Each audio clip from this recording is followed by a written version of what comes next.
the ad that I talked briefly about yesterday from the Latino Victory Caucus in Virginia. And for those who missed it, I want to play it because this is, I think, the worst political ad I have ever seen in my life. I mean, I think this makes the Daisy ad, the famous Daisy ad from 1964, where LBJ essentially accused Barry Goldwater of wanting to get the United States nuked. It makes that ad look like nothing. I mean, this is really an egregious ad. So for those who can't see, you're about to see a bunch of minority children who are running away from a truck that has on it a Confederate flag, a "Don't Tread on Me" license plate, and an Ed Gillespie bumper sticker because the truck is going to run them over because it's a white supremacist seeking to kill minority children.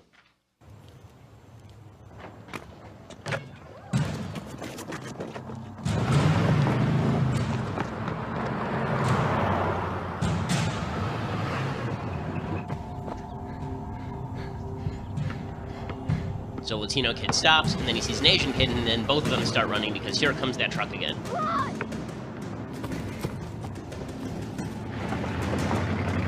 It's got an Ed Gillespie bumper sticker on it. And every racially diverse child in Virginia is on this block. And here they're all running away from the truck. And oh no, they've run into a dead end.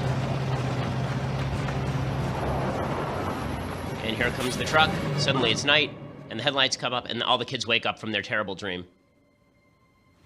Is this what Donald Trump and Ed Gillespie mean? And then it's a picture of the people, the parents watching the Charlottesville hate rally. It says reject hate vote November 7th. And it's paid for by the Latino Victory Fund. It's not authorized by the candidate, but obviously the candidate did not condemn it. The reason that I'm playing this ad again is because it really does speak to the insanity that has now engulfed huge parts of the left. You know, the great conflicts in American history have largely been driven not just by political differences, but by the feeling that those political differences are not, we are unable to overcome those political differences, that we hate each other.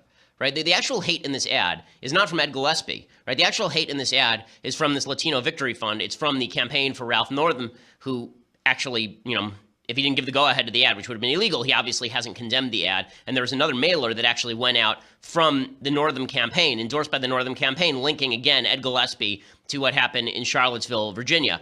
It's really pretty horrific stuff. When I read Federalist 1 yesterday, and I talked about how Alexander Hamilton had specifically cited the idea that in politics, you have to assume the best intentions on the part of your opponent if you want to convince them. We're no longer in the age of convincing. We're now in the age of getting out your base. And I think that that's a political truism. I think that people missed that in 2012. But in 2016, I think people got that it was all about getting out the base. No one was trying to appeal to the median voter. Now it was just about getting out the people who already like you. And the best way to get them out is to essentially say that your opponent is evil and horrible and nasty and terrible.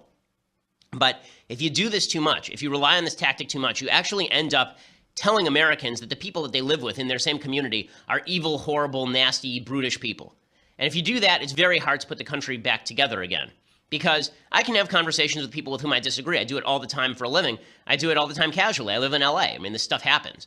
But I don't actually think the people I live with in LA and the individuals with whom I speak are nasty, horrible people. I think they may believe bad things that are bad, but I don't believe they're nasty, evil people. This ad essentially suggests that people who disagree with you are nasty, evil people. Again, it falls into the intersectional politics. You want an example of intersectional politics at its finest? This is the example of intersectional politics at its finest, right? This idea that you're going to have all of these various minority groups and they're all running away from the evil white majority that is chasing them down on streets. It's really a horrific ad. And that's not the only evidence that we have of that over the last 24 hours. Elliot Hamilton, reporter for Daily Wire, he got a hold of an email that was issued by a woman apparently named Madeleine Leader. She is the head of data services for the technology department at the DNC, and she wrote this letter. She was trying to search people out for jobs. She said, a bit more than just the messenger here, but we in the technology department here at the DNC are looking to hire for the following positions. And then she lists a bunch of positions.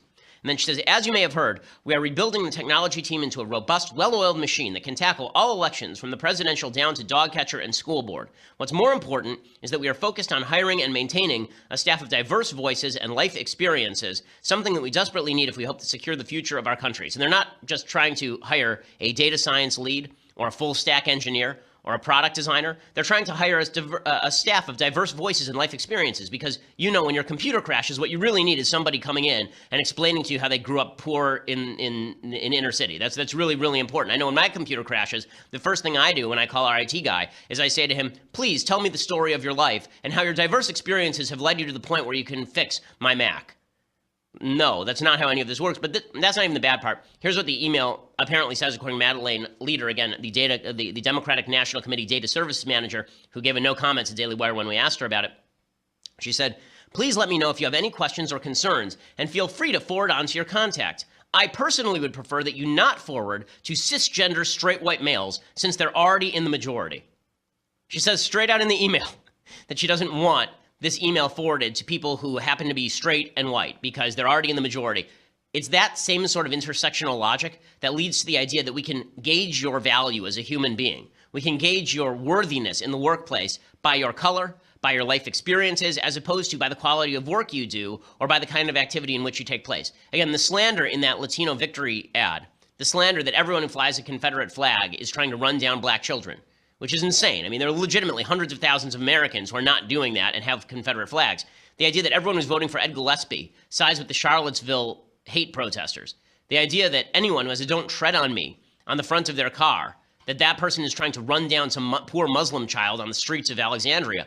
It's just insane. But again, it comes from the same intersectional place that this white majority is inevitably imbued with a nasty, horrible racism that cannot be fixed. And as long as we think that, as long as the left keeps doing that, they're going to get pushback from the other side. Right? Trump was a symptom of this. You want to know one of the reasons why Trump won? One of the reasons why Trump won is because Americans got sick and tired of being told that they were the types of people who are trying to drive people down.